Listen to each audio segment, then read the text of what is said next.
Hello students, welcome to online class. Today I continue exercise 11B, question number 7. देखिए, find the amount of rupees 8,000 for 2 years compounded annually and the rates being 9% per annum during the first year and 10% per annum during the second year. आपको यहाँ क्या find out करना है? Amount find out करना है.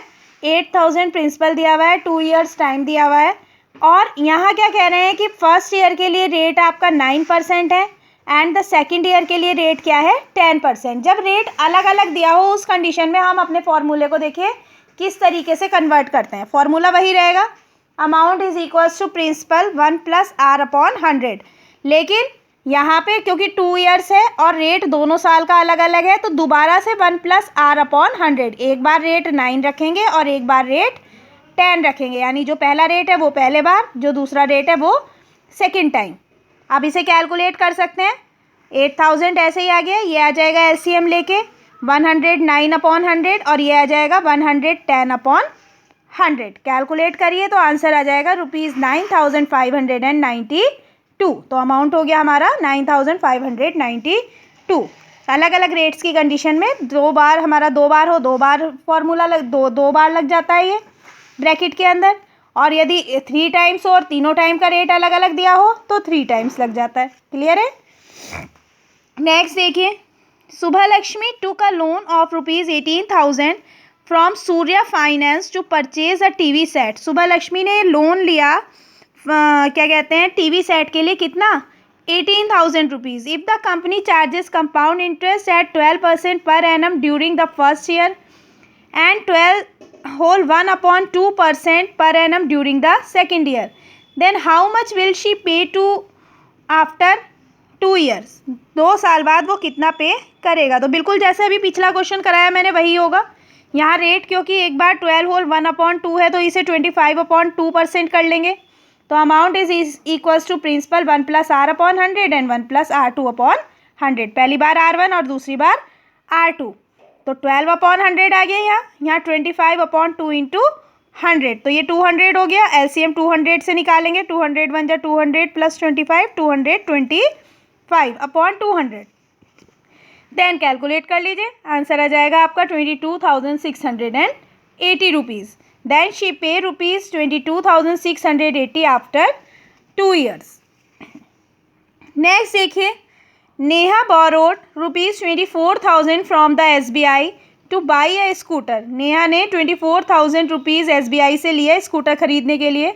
If the rate of interest be 10% per annum compounded annually, what payment will she have to make after 2 year 3 months? अब यहाँ time क्या आ गया हमारा? ईयर्स एंड मंथ्स दोनों में है. तो अब इस टाइम को हम कैसे रखें? तो देखिए, टाइम की कंडीशन में यदि टाइम कभी इस तरीके से हो तो फर्स्टली इस टाइम को हम ईयर में कन्वर्ट करेंगे. 2 ईयर्स तो ईयर्स में है ही, लेकिन 3 मंथ्स को भी ईयर्स में हमें कन्वर्ट करना होगा. तो देखिए कैसे. T is equals to 2 years 3 months हमें गिवन है. 3 मंथ्स को यदि हमें ईयर में कन्वर्ट करना है तो इसे डिवाइडेड बाई क्या करेंगे? 12 क्यों? क्योंकि होल ईयर में कितने मंथ्स होते हैं? 12. तो 3/12 ये आ जाएगा 1/4. तो 2 तो ऐसे का ऐसे ही रहेगा. 2 होल 1/4 ईयर्स. मिक्स फ्रैक्शन के रूप में हमने इस टाइम को अपना कन्वर्ट कर लिया. पी और आर आपको दिए हुए हैं. अब देखिए, मिक्स फ्रैक्शन में यदि टाइम हो तो उसे कैसे कैलकुलेट करते हैं. फॉर्मूला देखिए वही लगेगा. A is equals to P 1 + 10/100. R की जगह 10 आ गया अपॉन 100 ब्रैकेट क्लोज. और 2 जो कंप्लीट होल वाला टाइम है वो तो हमारा यहाँ लग गया. अब जो हमारा फ्रैक्शन वाला टाइम है उसे देखिए कैसे करते हैं. उस टाइम को नेक्स्ट ब्रैकेट में 1 प्लस रेट के साथ मल्टीप्लाई करते हैं. 1/4 था हमारा. 2 होल 1/4 है. 2 होल का 2 तो यहाँ आ गया होल वाला, और जो 1/4 है वो नेक्स्ट ब्रैकेट में रेट के साथ मल्टीप्लाई होगा, यानी 10 × 1/4. अब इसे काट लीजिए यदि कट रहा हो तो देखिए यहाँ 2 से डिविजिबल है ये. 2 × 5 = 10 एंड 2 × 2 = 4. अब ये 2 नीचे आ जाएगा. देखिए 5/2 इंटू 100 बिल्कुल पहले की तरह हो गया. इसे जैसे हम कैलकुलेट करते थे वैसे ही आ जाएगा 110/100. 0 से 0 कट हुआ. देन 11/10 2 टाइम्स आ गया. इसे कैलकुलेट करेंगे तो 200 ये 200 हो गया. 200 × 200 + 5 205/200.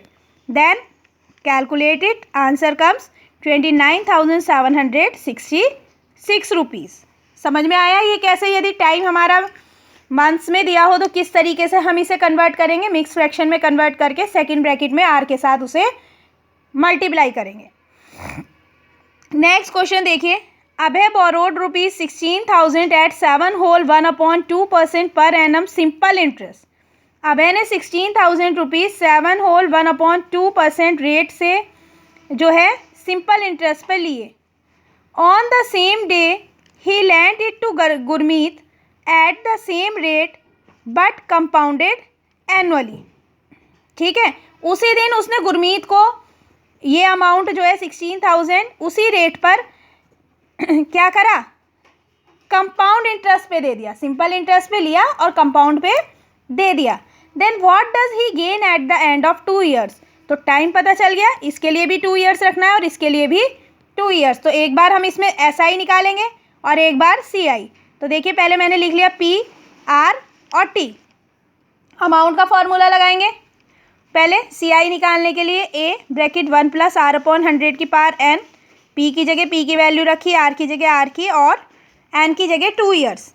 कैलकुलेट करके लाई इसे, आंसर आया 18,490 रुपीज़। ये अमाउंट आ गया। अब अमाउंट में से यदि आप प्रिंसिपल माइनस कर देंगे तो हमारा क्या निकल आएगा, CI। Then CI is equal to 2,490 rupees. CI निकल आया। अब हमें SI निकालना है। आप चाहो तो पहले SI भी निकाल सकते हो, कोई दिक्कत वाली बात नहीं है। तो SI is equal to P into R into T/100। तो 16,000 इंटू 15/2 इंटू 2/100। तो SI आया 2,400। यानी जितने रुपीज़ अभय ने लिए थे उस पर 2,400 उसने पेड करे एक्स्ट्रा रुपीज़ और 2,490 उसे मिले। तो दोनों में जो डिफरेंस हुआ वो क्या हुआ, उसका गेन हुआ। तो gain is equal to CI minus SI। मैंने पहले भी बताया था कि CI हमेशा SI से बड़ा होता है। तो 2,490 रुपीज़ उसे मिले, उसमें से उसने 2,400 एक्स्ट्रा पेड कर दिए, तो 90 रुपीज़ का उसे गेन हुआ। Then Abhay gain ₹90 at the end of 2 years. Is it clear?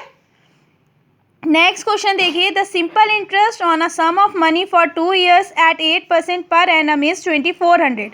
यहाँ क्या दिया हुआ है, देखिए दोबारा से लाइन पढ़िए। The simple interest on a sum of money for 2 years at 8% per annum is 2,400। ये 2,400 प्रिंसिपल नहीं है, क्या है, सिंपल इंटरेस्ट। रेट दिया हुआ है, टाइम दिया हुआ है, सिंपल इंटरेस्ट दिया हुआ है, प्रिंसिपल कैलकुलेट कर सकते हैं। तो देखिए SI का फॉर्मूला लगा लीजिए। SI is equal to P into R into T/100। SI की जगह 2,400 रखा, P को P ही रहने दीजिए, R की जगह 8 और T की जगह 2/100। अब 100 इसको यदि हम क्रॉस मल्टीप्लिकेशन करें तो 100 2,400 के मल्टीप्लाई में चला जाएगा और 8 और 2 हमारा डिवाइडेशन में आ जाएगा। तो P is equal to 2,400 into 100/8 into 2। Calculate करिए तो अमाउंट ये आ गया आपका, P की वैल्यू आ गई 15,000। अब हमें P पता चल गया। आगे क्या कह रहे हैं, what will be the compound interest on that sum at the same rate and same period. यानी यदि ये यही रेट और यही टाइम पीरियड रहे तो इस पर कितना कंपाउंड इंटरेस्ट लगेगा। आप कंपाउंड इंटरेस्ट वाला फॉर्मूला लगा लीजिए। P आपको पता है, रेट वही रहना है आपका 8% और टाइम भी 2 ईयर्स। देन 15,000 ब्रैकेट 1 + 8/100 की पावर 2। कैलकुलेट करिए इसे तो हमारा आ जाएगा A is equal to 15,000 into 108/100 into 108/100। Calculate कर लीजिए, अमाउंट आ गया 17,496। तो CI का फॉर्मूला लगा लीजिए, अमाउंट माइनस प्रिंसिपल। तो 17,496 माइनस 15,000, तो CI आ गया हमारा 2,496 रुपीज़। क्लियर है स्टूडेंट्स? यहाँ तक क्वेश्चन अपनी कॉपी में करेंगे, बाकी के क्वेश्चंस नेक्स्ट वीडियो में करेंगे। Thank you.